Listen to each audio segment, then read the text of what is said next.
Heading डाल लीजिए नया। आज हम लोग इसमें नया टॉपिक देखेंगे, ब्राह्मणेतर साहित्य। ब्राह्मण साहित्य हम लोगों का कंप्लीट हो गया है।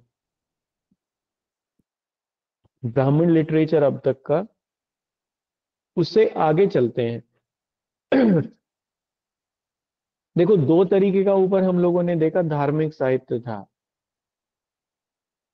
रिलीजियस लिटरेचर दो टाइप का है, एक ब्राह्मण और एक नॉन ब्राह्मण, है ना। तो ब्राह्मण लिटरेचर हम लोगों ने कर लिया। ब्राह्मण लिटरेचर में वेद, पुराण, उपनिषद ये सब आ गए। सूत्र या जितना भी अभी तक हम लोगों ने किया, महाकाव्य, ये सब इसी का हिस्सा है। वेदांगास भी इसका हिस्सा है। अब नॉन ब्राह्मण लिटरेचर में दो टाइप के लिटरेचर आते हैं, एक बुद्धिज्म का लिटरेचर और एक दूसरा जैनिज्म का लिटरेचर। देखो, ये दोनों बौद्ध धर्म और जैन धर्म, ये दोनों क्रांतियां थी उस समय जो समाज में हुई, या धार्मिक विचारों के लेवल पर होने वाली क्रांतियां थी, रिवॉल्यूशंस थी, रिलीजियस लेवल पर देखने को मिली। क्या था बेसिकली, हम लोगों को ये पता है कि ब्राह्मण धर्म में वर्ण व्यवस्था आ गई थी, और इसका जिक्र देखने को मिला पुरुष सूक्त में, ऋग्वेद के 10th मंडल में। लेटर वैदिक पीरियड तक आते आते, आगे ये सब हम लोग वैसे पढ़ेंगे लेकिन फिर एक थोड़ा सा इंट्रोडक्शन दे दें। लेटर वैदिक पीरियड तक आते आते ये जो क्लासिफिकेशन है ये बहुत बढ़ गया था, डीप हो गया था क्लासिफिकेशन, वर्णों का क्लासिफिकेशन, वर्ण सिस्टम का क्लासिफिकेशन, और रिचुअल्स बहुत बढ़ गए। रिचुअल्स, यज्ञ हम लोगों ने देखा, यज्ञों की बहुत बात थी। रिचुअल्स के बढ़ने की वजह से बलि बहुत ज्यादा दी जाने लगी। बलि की वजह से पशुओं की कमी होने लगी, अच्छे पशुओं की कमी होने लगी जो खेती में काम करने वाले पशु थे। इसलिए जो किसान वर्ग था या जो निम्न वर्ग के लोग थे, वो उन्होंने एक मूवमेंट को लीड भी किया, और इस मूवमेंट को भी हम लोग बुद्धिज्म और जैनिज्म के नाम से जानते भी हैं। एक सोशो इकोनॉमिक पार्ट है हालांकि ये केवल इसका, और भी कई सारे कॉज थे। लेकिन सबसे बड़ा कारण यही था कि समाज में परिवर्तन आ रहा था, चेंज आ रहा था, और एक नया जो उभरता हुआ वर्ग था, विशेष तौर पर किसान और व्यापारियों का, उन्होंने, उनके पास अधिकार नहीं थे लेकिन अब वो अधिकारों की मांग कर रहे थे। और इसलिए ये दो क्रांतियां बड़े लेवल पर हुई। हाँ जी, गुड इवनिंग। बुद्धिज्म और जैनिज्म, जब ये दोनों हुई, बौद्ध धर्म और जैन धर्म दोनों की उत्पत्ति हुई भारत में, उस समय राजनीतिक व्यवस्था ठीक से बन गई थी, और राज्य बड़े स्तर पर अस्तित्व में आ गए थे। राज्य की संकल्पना अस्तित्व में आ गई थी, इसलिए महाजनपद, जो कि सबसे पहली पॉलिटिकल हमें स्ट्रक्चर देखने को मिलती है भारत में, इलाबोरेटेड पॉलिटिकल स्ट्रक्चर, या कहें तो कॉन्फ़िगर्ड पॉलिटिकल स्ट्रक्चर, उस वो अस्तित्व में आ गई थी। महाजनपदों की संख्या 16 थी। मैंने आपको पीछे ये समझाया था कि परिवार से मिलके ग्राम बना। परिवार से मिलके सबसे पहले कुल बना, कुलों से मिलकर ग्राम बने, ग्रामों से मिलकर जन बने, और कई सारे जनों ने मिलकर जनपदों की रचना की। कई सारे जनपदों ने मिलकर महाजनपदों को बनाया। महाजनपद इस समय अस्तित्व में आ गए थे जब बौद्ध धर्म और जैन धर्म की उत्पत्ति हुई। इसलिए दोनों धर्मों के साहित्य में 16 के 16 महाजनपदों का जिक्र है। उस समय उत्तर भारत में 16 महाजनपद थे, 16 महाजनपद थे, पॉलिटिकल यूनिट्स थी ये। तो एक तो ये है कि बौद्ध धर्म और जैन धर्म में इनके बारे में हमें खूब जानकारी मिलती है, महाजनपदों के बारे में, और महाजनपदों से संबंधित जो इतिहास है उसके बारे में। देखो, चूंकि बौद्ध धर्म एक रिलीजियस हम लोगों ने कहा रिवॉल्यूशन थी, और भगवान बुद्ध के द्वारा इसको आगे बढ़ाया गया। तो भगवान बुद्ध के समय तो कोई उनके रिलीजियस आइडियाज का कंपाइलेशन हुआ नहीं, लेकिन जब उनको निर्वाण प्राप्त हुआ उसके बाद, निर्वाण क्या, महापरिनिर्वाण, निर्वाण तो जीवन में ही मिल गया था, महापरिनिर्वाण की जब प्राप्ति हुई तो उसके बाद ये लिटरेचर लिखा गया, जो बौद्ध धर्म का साहित्य है। अलग अलग लोगों ने लिखा, उनके ज्यादातर शिष्य ही थे। जैसे बौद्ध साहित्य में तीन सबसे इंपॉर्टेंट ग्रंथ हैं, जिन्हें हम लोग त्रिपिटक के नाम से जानते हैं। पिटक माने टोकरी, पिटक माने टोकरी, त्रिपिटक माने तीन टोकरियां।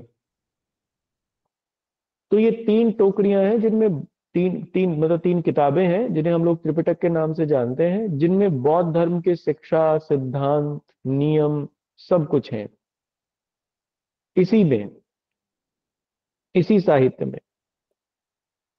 अब ये साहित्य लिखा गया पाली भाषा में, और कारण उसका ये था कि उस समय पाली भाषा स्थानीय भाषा थी, आम लोगों की भाषा थी, किसानों की और व्यापारियों की भाषा थी। जबकि राज्यों की या इलीट वो जो क्लास थी, उसकी भाषा संस्कृत थी। बहुत कम लोग लेकिन उसे जानते थे। और समस्या ये थी कि ब्राह्मण साहित्य जितना भी था वो संस्कृत में ही लिखा गया था, इसलिए ब्राह्मण साहित्य बहुत कम लोगों तक से था। आम जनता तक ब्राह्मण साहित्य की पहुंच नहीं थी। प्रयास भी किए गए लेकिन हो नहीं पाई।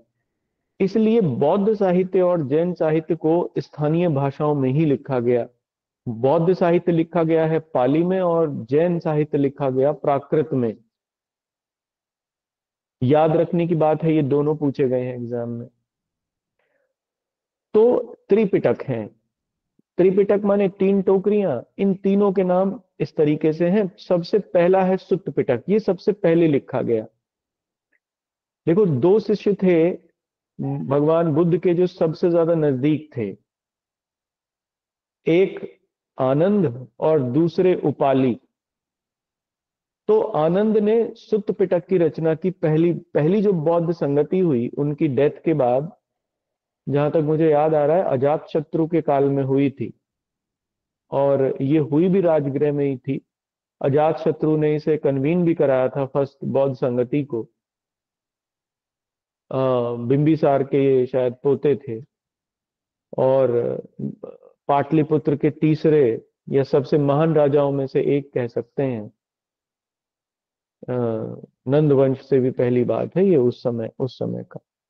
तो उस समय पहली संगति इनके इनके काल में हुई। सुत्त पिटक और विनय पिटक, ये दोनों ग्रंथ इसी समय लिखे गए, फर्स्ट जब बौद्ध संगति हुई। सुत्त पिटक को आनंद ने लिखा, और जो उनके सबसे अच्छे शिष्य थे भगवान बुद्ध के, और विनय पिटक की रचना उपाली ने की। ये दूसरे सबसे नजदीक थे उनके। सुत्त पिटक में तो धार्मिक विचारों का संकलन है भगवान बुद्ध के, या उनके जो उपदेश थे उनका संकलन है, उनको लिखा गया। सबसे बड़ा है और सबसे श्रेष्ठ भी माना गया है इसे, क्योंकि इसमें भगवान बुद्ध के प्रवचन हैं, सीधे तौर पर उनके द्वारा कही गई बातें हैं। विनय पिटक, इसमें नियम है बौद्ध संघ के, क्योंकि भगवान बुद्ध ने अपने विचारों के प्रसार के लिए संघ की स्थापना कर ली थी। संघ माने एक ऑर्गेनाइजेशन उन लोगों ने बना लिया था, और उसके कुछ नियम थे। वो इसी में है, विनय पिटक में है। क्योंकि जब तक नियम नहीं होंगे तब तक कोई चीज अचीव नहीं की जा सकती, बिना नियम के कुछ नहीं होता। इसलिए नियमों को साथ ही बनाया गया। सिद्धांतों को भी तभी समझा जा सकता है जब नियम बद्ध हो वो। तो दोनों एक साथ लिखे गए। एक तीसरा भी है इसमें, तीसरा पिटक जो है उसे अभिधम्म पिटक कहते हैं हम। अभिधम्म पिटक की रचना तीसरी बौद्ध संगति में हुई, जहां तक मुझे याद आ रहा है। जब तीसरी बौद्ध संगति हुई थी अशोक के समय में, तो तिस्य नामक एक बौद्ध भिक्षुक थे। उन्होंने इसकी रचना की। मोगलीपुत्र तिस उनका पूरा नाम था, हालांकि तिस के नाम से भी जानते हैं उन्हें। अशोक के समय में ये हुई, पाटलिपुत्र में ही ये संगति हुई। इसलिए अशोक के काल तक आते आते बौद्ध धर्म के जो तीनों सबसे इंपॉर्टेंट ग्रंथ हैं, तीनों पिटक, इनका इनका इनको लिखा जा चुका था। तो बौद्ध धर्म में ब्राह्मणेतर साहित्य में एक तो ये तीनों इंपॉर्टेंट है। दूसरा, ब्राह्मणेतर साहित्य में बौद्ध धर्म में ही एक चौथी चीज जो सबसे इंपॉर्टेंट है, वो है जातक ग्रंथ। ये आया है सब एग्जाम में, मैं उन्हीं की चर्चा कर रहा हूं जो पूछा गया है आपसे। देखो, जातक ग्रंथ, जातक का मतलब है जन्म। पाली भाषा का शब्द है जातक, इसका मतलब होता है जन्म। जातक ग्रंथों में बुद्ध के पूर्व जन्म की कहानियां हैं। इनकी संख्या लगभग 550 है। हालांकि कहते हैं कि ये काल्पनिक है, रियल नहीं है जातक ग्रंथों की कहानियां, लेकिन फिर भी इसमें भगवान बुद्ध के पूर्व जन्म की कहानियां हैं। सबसे पहले भगवान बुद्ध के पूर्व जन्म की कहानियों को जातक ग्रंथों में ही लिखा गया। कुछ लोगों का ये मानना है कि इनकी रचना श्रीलंका में हुई पहले, बाद में ये भारत में आए। लेकिन कुछ लोग मानते हैं कि भारत में ही ये लिखे गए, बाद में लिखे गए थे। पहले ये तीनों ग्रंथ ही लिखे गए जिनकी ऊपर चर्चा की मैंने। जातक ग्रंथों की रचना बाद में हुई। इसके प्रमाण हमें सांची और भरहुत के जो स्तूप हैं, जो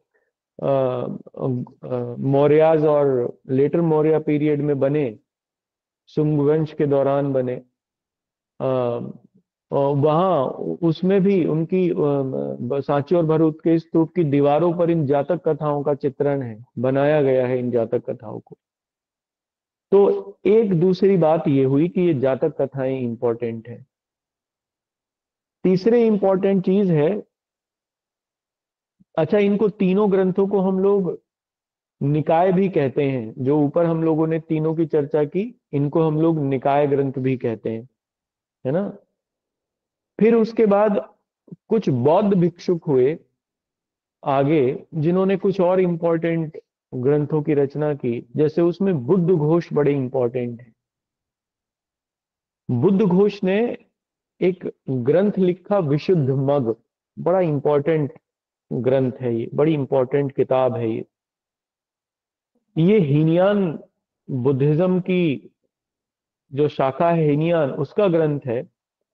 और इसमें बौद्ध सिद्धांतों पर सबसे ज्यादा प्रमाणिकता से, मतलब विचार किया गया है। बौद्ध सिद्धांतों पर दार्शनिक टाइप का ग्रंथ है, बहुत इंपॉर्टेंट है। मैंने इसे मंगवाया है, मेरे पास आ भी जाएगा ये। हालांकि बहुत लेट आएगा, फरवरी में है। दिसंबर में इसको मैंने बुक किया था और फरवरी में आएगा ये, लेटर फरवरी में, वो भी बहुत इंपॉर्टेंट किताब है। इसके बाद बुद्ध घोष ने ही कुछ और चीजें भी लिखी।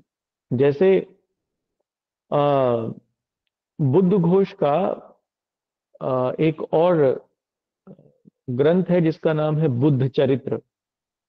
और बुद्ध घोष का एक बुद्ध चरित्र है, और एक और है, नहीं, अश्व घोष का है बुद्ध चरित्र। अश्व घोष का है, बुद्ध घोष का नहीं, अश्व घोष का है। बुद्ध चरित्र है, सौंदरानंद है, और सारीपुत्र प्रकरण, ये तीन किताबें हैं अश्व घोष की। ये भी बौद्ध धर्म से संबंधित है, ठीक है। अच्छा, एक और है इंपॉर्टेंट, पाली भाषा का ही है। मैंने आपसे जिक्र किया था, एक मिनेंडर थे, ग्रीक, इंडो ग्रीक किंग थे मिनेंडर।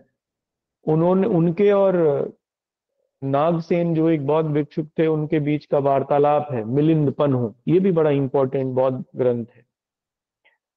एक दिव्यावदान भी बहुत इंपॉर्टेंट है। आर्य मंजूश्री मूल कल्प भी एक इंपॉर्टेंट ग्रंथ है, ये बौद्ध ग्रंथ ही है। इनके केवल आप नाम लिख लेना। कभी कभी ऐसा आ जाता है क्वेश्चन कि वो आपको कई सारे ग्रंथों के नाम दे देगा और कहेगा इनमें से बौद्ध धर्म के ग्रंथ और जैन धर्म के ग्रंथों को अलग करिए, या पूछ लेगा कि इनमें से कौन से बौद्ध धर्म के ग्रंथ हैं या कौन से जैन धर्म के हैं, ऐसा पूछ लेगा। तो आपको याद रखना है कि ये बौद्ध धर्म के हैं, ये जैन धर्म के हैं। इसी में से क्वेश्चन आ जाएगा आपको। ठीक है, लिख लें। सर आपने जो अभी ये वर्ड यूज करा था महापरिनिर्वाण, इसका मतलब क्या हाँ, होता है? देखो, निर्वाण तो जन्म रहते ही प्राप्त किया जा सकता है। निर्वाण का मतलब है आत्मा का अपनी परम जो उसकी अवस्था है उसमें पहुंच जाना। ये जीवन के रहते ही हो सकता है, और निर्वाण के साथ ही कोई बुद्ध हो सकता है। लेकिन महापरिनिर्वाण मृत्यु के पश्चात संभव है। महापरिनिर्वाण का मतलब है दीपक का बुझ जाना यानी वैसे तो लिटरेरी मीनिंग तो इसका यही है, दीपक का बुझ जाना। लेकिन वैसे इसका अगर इसको समझा जाए तो इसका मतलब है कि संपूर्णता में समाहित हो जाना।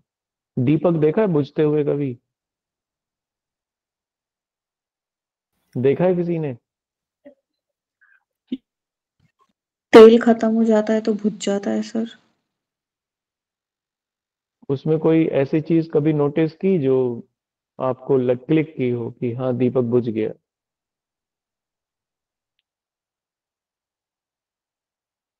चलो, आपने नहीं की होगी, कभी नोटिस करना। जब ठीक से नोटिस कर लो तो मुझे बता देना। Oldest the oldest Buddhist literature, बल्कि लिटरेचर की जगह जगह टेक्स्ट लिखिए। The oldest Buddhist text is being considered to Tripitaka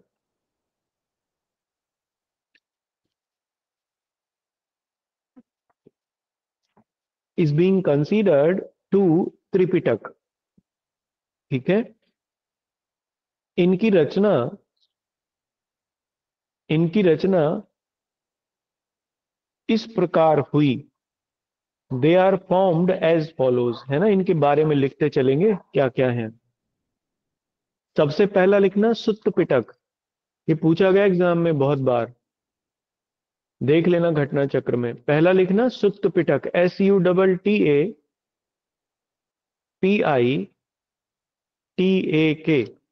सुत्त पिटक। ठीक है। देखो, इसमें धार्मिक विचारों का संग्रह है। मैंने जैसा बताया अभी, भगवान बुद्ध के जो रिलीजियस आइडियाज थे वो, और उनके जो प्रवचन थे, सरमन्स थे, उनका संकलन है इसमें। और आनंद के द्वारा इसे कंपाइल किया गया।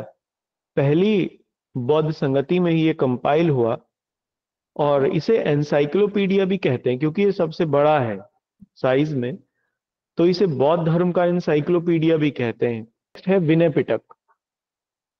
विनय पिटक, इसके आगे डैश करके लिखना। इसमें बौद्ध संघ के नियमों का उल्लेख है। इसमें बौद्ध संघ के नियमों का उल्लेख है। इन ए तो लिखो तीसरा, अभिधम्म पिटक। अभिधम्म पिटक। ठीक है। देखो, अभिधम्म पिटक में बौद्ध दर्शन का विवेचन है, इसमें फिलॉसफी है। इसमें बौद्ध दर्शन है, यानी बुद्धिस्ट फिलॉसफी का जिक्र है इसमें। क्योंकि और ये तीसरी तीसरी बौद्ध संगति में लिखा गया, ये सबसे बाद का है तीनों पिटकों में। इसे मोगलीपुत्तिस ने लिखा अशोक के समय में। अशोक के समय में हुई पाटलिपुत्र में तीसरी बौद्ध संगति, उन्होंने बुलाई। और इसकी जरूरत इसलिए पड़ी क्योंकि ब्राह्मणिज्म रिवाइव करने लगा था। शुरुआती सालों में, पहले लगभग 200-300 साल ब्राह्मण धर्म की अवनति होती रही। कोई पूछने वाला नहीं रह गया था। बुद्धिज्म और जैनिज्म दोनों क्रांतियों के रूप में उभर गए। ज्यादातर लोग उनको मानते थे। लेकिन फिर बाद में ब्राह्मण धर्म रिवाइव करने लगा धीरे धीरे। उसने कई सारी चीजों को अपने यहां से सुधार कर लिया। जैसे बलि की जो प्रथा थी उसको खत्म कर दिया। जैसे एग्जाम्पल मैं आपको उसका दूं, मतलब खत्म कर दिया उसको, बड़ा कंट्रोल कर लिया। जैसे आ, मेद माने मांस होता है ना, मेद माने मांस होता है संस्कृत में, लेकिन मांस को मांस ना कह के उन्होंने उड़द कह दिया, मांस को उड़द माने जाने लगा। उड़द तो आपने देखे होंगे ना, दाल होती है उड़द की। तो इसलिए अब यज्ञों में उड़द की बलि चढ़ाई जाने लगी, ना कि जीव जंतुओं की।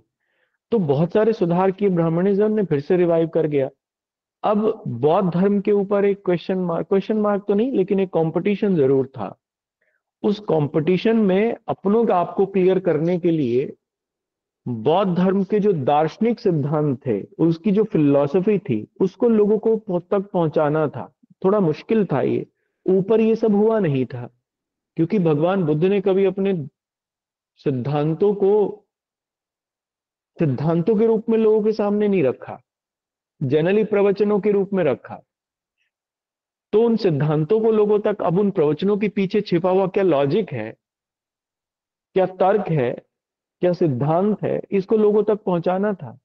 तो फिर दर्शन की जरूरत पड़ी, और इसीलिए अभिधम्म पिटक को में बौद्ध दर्शन का विवेचन किया तिस्स ने, मोगलीपुत्र तिस्स ने। तो आप इसमें लिखना, देखो याद रखना इस तरीके से आसान है, क्योंकि अभिधम्म पिटक में धम्म वर्ड का जिक्र है। धम्म का मतलब ही होता है दर्शन। ठीक है, तो आप समझ जाना कि जब धम्म लिखा हुआ है तो दर्शन है, इसका मतलब इसमें बौद्ध के दार्शनिक विचारों का विवेचन है। विनय, विनय का मतलब होता है विनयशीलता। इसका मतलब यानी इसमें कुछ नियम होंगे, विनयशीलता नियमों से आती है ना। तो विनय पिटक का मतलब है सीधा सा, इसमें कुछ नियम होंगे।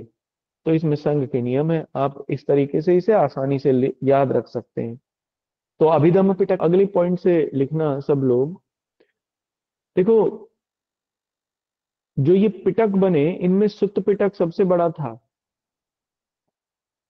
ठीक, सुत्त पिटक इसलिए भी सबसे बड़ा है क्योंकि इसमें प्रवचन है बौद्ध धर्म के और धार्मिक विचार हैं। सुत्त पिटक 5 निकायों में विभाजित है। निकाय माने चैप्टर्स मान सकते हैं इन्हें, या ये सब्सिडायरी किताबें भी कह सकते हैं इन्हें, है ना। सब्सिडायरी बुक्स भी कह सकते हैं, या 5 चैप्टर समझ लीजिए, एक किताब के 5 भाग ऐसा समझ लीजिए चाहे तो। 5 निकायों में विभाजित है। कौन कौन से नाम है? दीघ निकाय, दीघ, दीघ माने वही बड़ा या दीर्घ। मंझिम, मंझिम माने मध्यम भी हो सकता है, मंझिम माने बीच वाला। संयुक्त निकाय, जिसमें दीर्घ और मंझिम दोनों शामिल हैं। चौथा अंगुत्तर निकाय, जो कि बाद का है। और 5वां खुद्दक निकाय। ठीक है, ये 5 निकाय हैं या 5 चैप्टर्स हैं कह सकते हैं। आप बस इनके नाम याद रखना और कुछ मत रखना, या बस ये याद रख लेना कि सुत्त पिटक के 5 भाग हैं या 5 निकायों में विभाजित है, इन पांचों के नाम को याद रख लेना। चौथा लिखिए, अंगुत्तर निकाय, ANGUTTAR,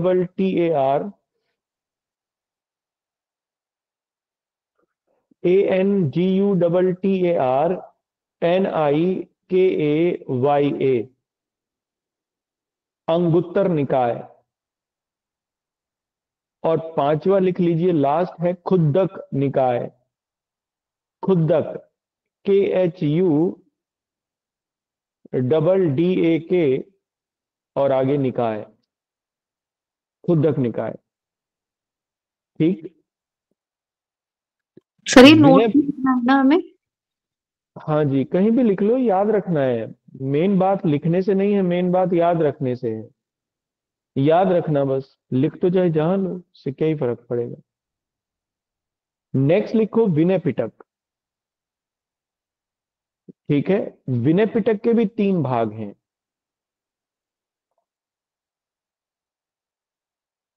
थर्ड निकाय है संयुक्त निकाय, SANYUKTA, संयुक्त निकाय। चौथा अंगुत्तर, पांचवा खुद्दक। विनय पिटक के 3 पार्ट हैं आगे, इसके भी 3 भाग हैं, सुत्त विभंग, खंदक और परिवार।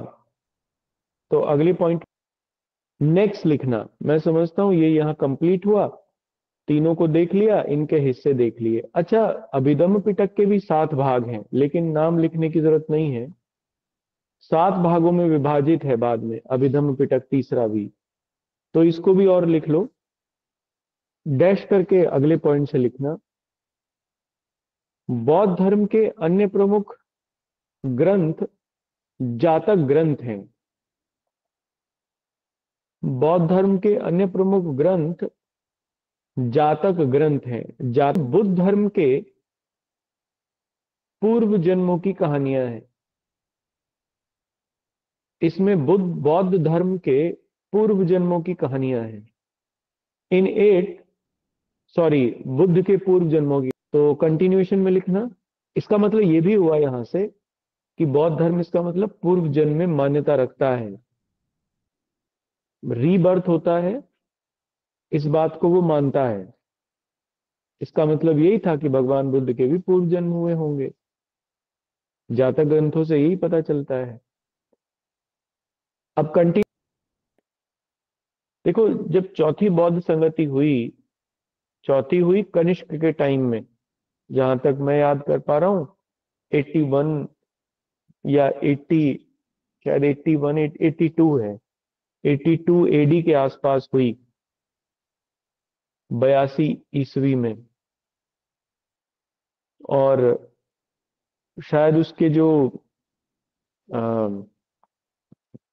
उसके जो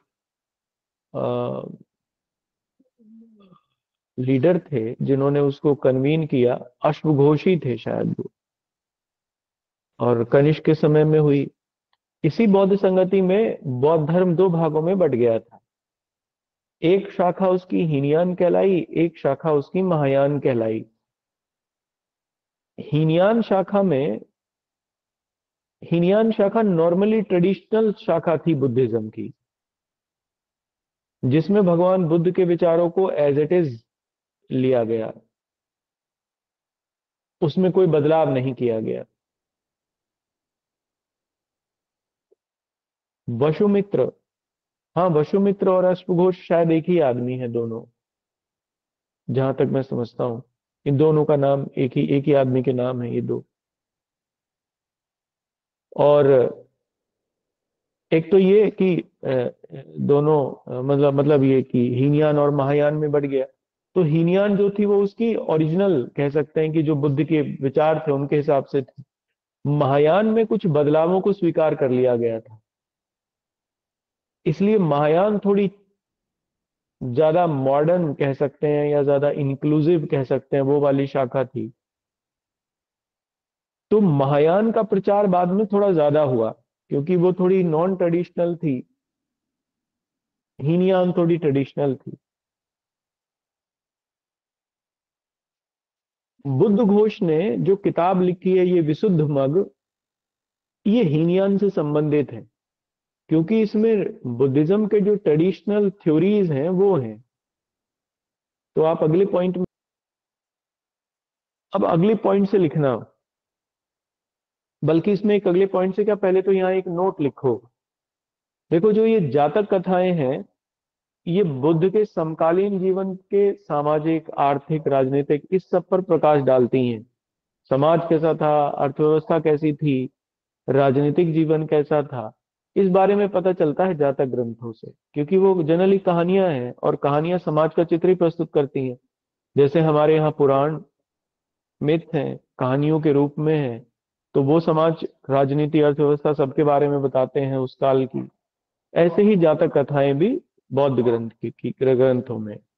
तो आप, जी इसमें हम बुद्ध को आगे पढ़ेंगे ना अभी? हाँ, अभी तो बहुत पढ़ेंगे, अभी तो केवल साहित्य पढ़ रहे हैं। बौद्ध धर्म और जैन धर्म तो आगे आएंगे अभी, ये तो जस्ट शुरुआत है। इसमें केवल साहित्य के बारे में बात कर रहे हैं। जी सर। अभी तो केवल साहित्य है, बाकी बात तो और है।